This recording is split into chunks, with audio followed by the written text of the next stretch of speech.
Baik, sebelumnya Assalamualaikum warahmatullahi wabarakatuh. Nah, di sini kami akan mempresentasikan hasil proyek kami yang berjudul Sistem Pelayanan Surat Desa dengan Verifikasi Dokumen Digital dengan menggunakan metode ikonik proses.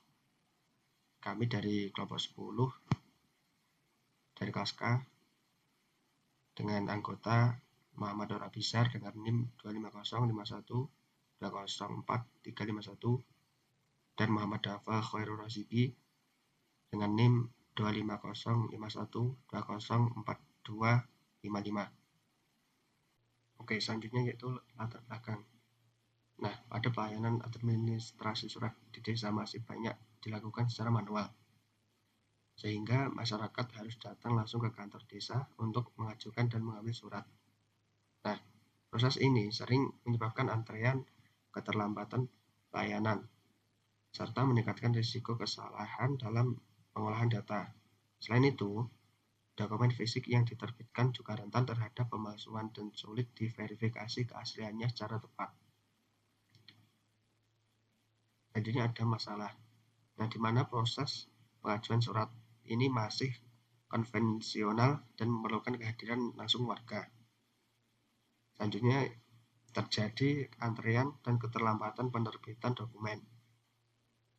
Terus resiko kesalahan input data cukup tinggi. Dan dokumen fisik rentan terhadap pemalsuan dan sulit diverifikasi. Nah, untuk solusinya yaitu membangun sistem pelayanan surat desa dengan berbasis web yang memungkinkan pengolahan surat secara digital serta dilengkapi fitur verifikasi dokumen dengan menggunakan kode verifikasi berbasis SHA 256 untuk menjamin keaslian dokumen yang diterbitkan. Baik, di sini selanjutnya yaitu implementasi sistem, di mana di sini yang pertama metode pengumuman. Di sini kami menggunakan iconic process dan untuk langkah-langkahnya sebagai berikut. Yang pertama yaitu domain modeling, di mana di sini mengidentifikasi entitas utama sistem seperti pengguna, penduduk, surat, kode verifikasi, dan audit log sebagai dasar perancangan database dan sistem. Lalu yang kedua use case modeling, di mana di sini menentukan kebutuhan fungsional sistem serta interaksi antar aktor dengan sistem, seperti pengelolaan data penduduk, penerbitan surat, dan verifikasi dokumen. Lalu yang ketiga robustness analis, di mana di sini memvalidasi alur proses dengan menghubungkan antarmuka, logika bisnis, dan data untuk memastikan sistem berjalan sesuai kebutuhan. Lalu yang keempat sequence diagram, di mana di sini merancang urutan interaksi antar objek dalam sistem sehingga proses bisnis dapat diimplementasikan dengan benar pada aplikasi.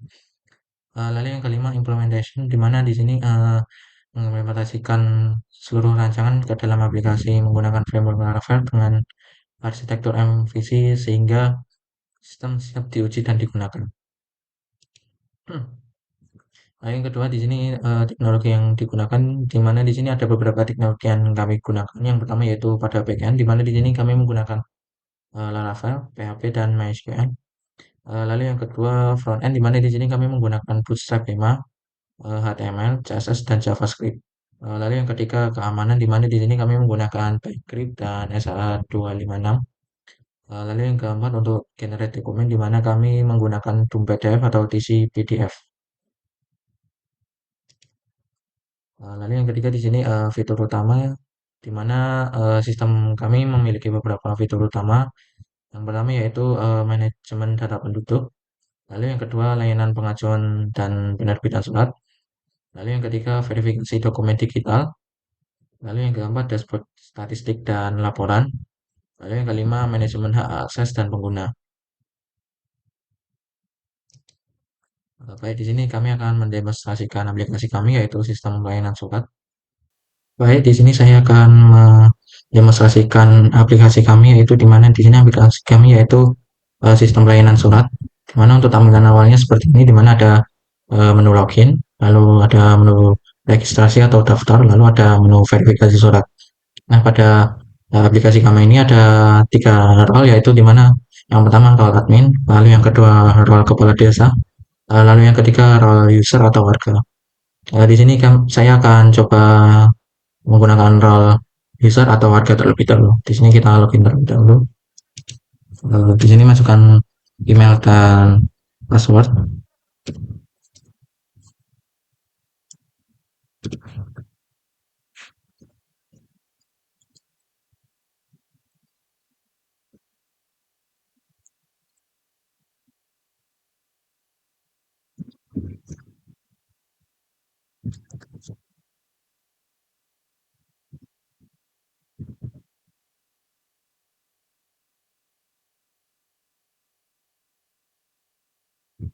Nah, ini tampilan awal dari user atau warga. Di sini ada total pengajuan, lalu ada proses setuju, lalu ada informasi ditolak. Nah, di mana di sini dari user atau warga bisa mengajukan surat lewat sini atau lewat pengajuan ini.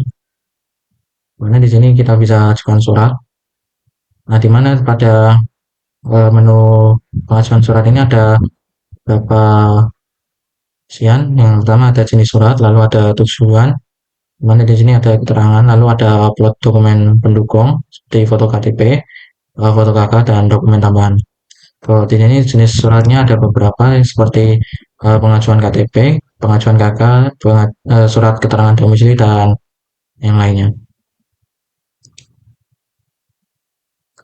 Karena di sini untuk pada bagian role user atau warga juga ada menu profil. Kemudian di sini user atau pengguna dapat mengganti foto profil dan nama mereka.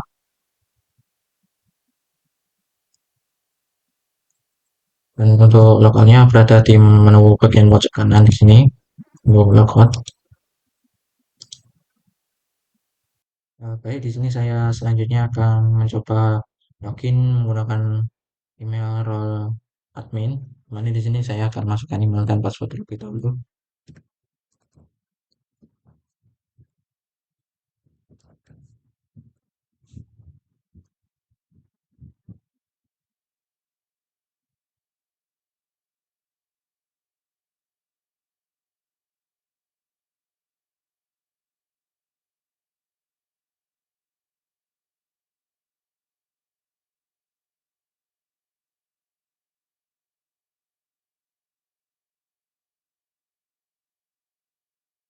Nah, berikut tampilan dari role admin di mana di sini yang pertama ada dashboard.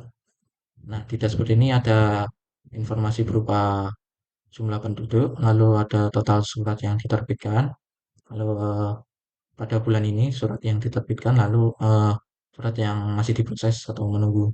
Nah, lalu berikutnya di sini ada statistik surat bulanan di mana eh, surat yang dicetak atau diterbitkan dalam 1 tahun. Lalu yang di bawahnya ada informasi surat yang terverifikasi, lalu surat yang diterbitkan. Nah, di sini ada beberapa menu pada role admin. Yang pertama ada data penduduk, lalu yang kedua ada persetujuan, lalu yang ketiga ada kelola surat, lalu yang keempat ada history, lalu yang kelima ada pengaturan, lalu yang terakhir ada account. Nah, di sini kita coba ke menu data penduduk. Pada menu penduduk ini kayak kita bisa menambah data penduduk atau kita bisa melihat, mengedit dan hapus data penduduk. Nah, pada di sini kita bisa ekspor data penduduk ke PDF. Lalu yang kedua ada menu persetujuan, di mana di sini kita bisa melihat status dari semua surat yang ada. Contohnya seperti status pending, diproses, disetujui, ditolak, dan selesai. Lalu menu berikutnya yaitu kelola surat, di mana di sini kita bisa melihat informasi surat yang sudah bisa diterbitkan. Lalu kita di sini bisa menambah surat jika user belum memiliki akun. Lalu berikutnya di sini menu history, di mana di sini kita bisa melihat eh, history login, logout, dan sebagainya untuk dari semua email. Lalu menu berikutnya yaitu pengaturan, di mana di sini kita bisa mengedit informasi desa. Lalu di sini ada backup data di mana data bisa di backup otomatis sesuai waktu yang ditentukan atau kita bisa backup manual. Lalu yang terakhir di sini ada account di mana di sini kita bisa merubah informasi seperti nama, nick, nomor telepon, email dan password kita. Ya, oke, selanjutnya di sini saya akan coba login menggunakan email role kepala desa. Di sini saya akan coba masukkan email dan password terlebih dahulu.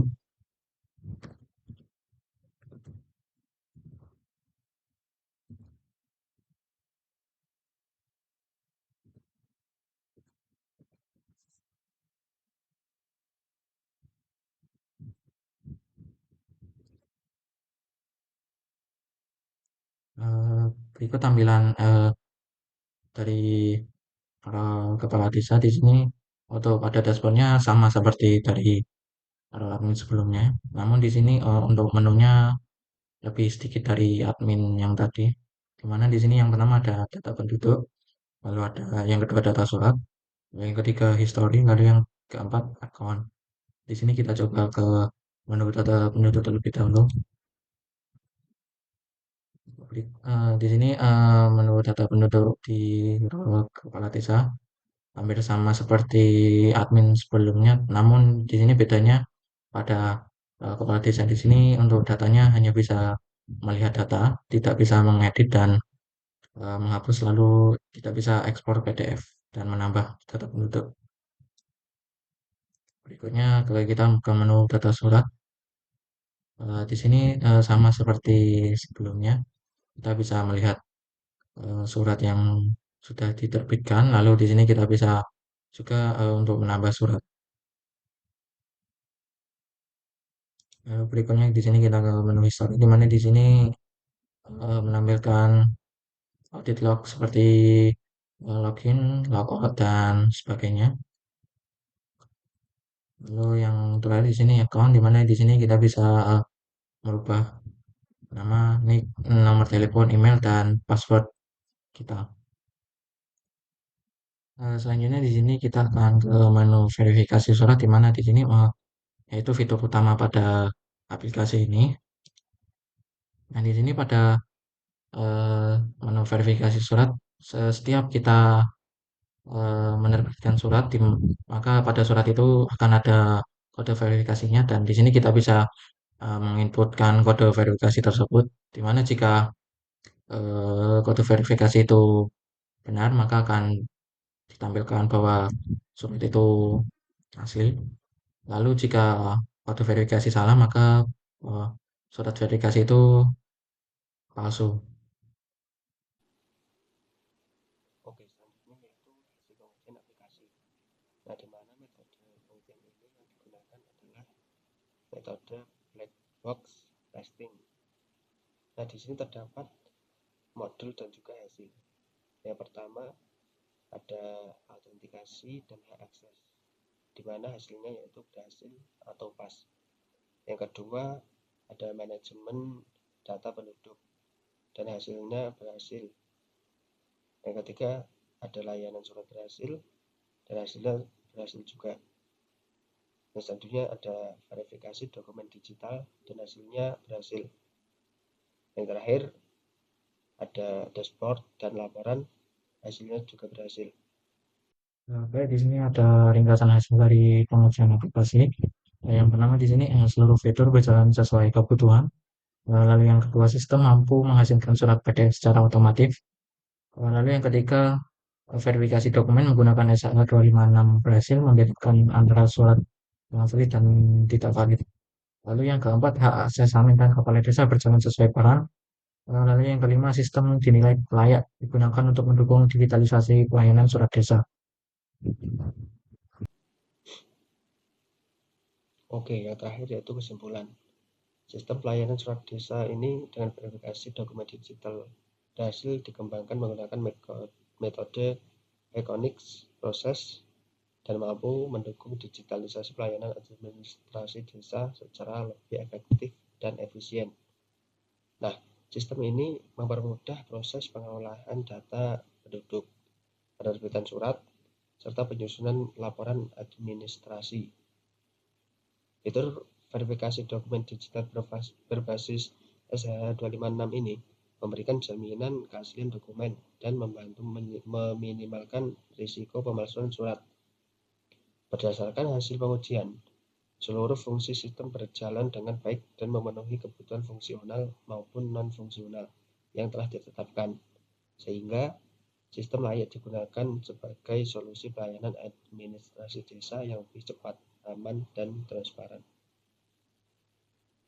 Oke, terima kasih atas waktunya, dan apabila ada kekurangan maupun salah kata dalam hal presentasi kami mohon maaf untuk sebesar-besarnya. Sekian, wassalamualaikum warahmatullahi wabarakatuh.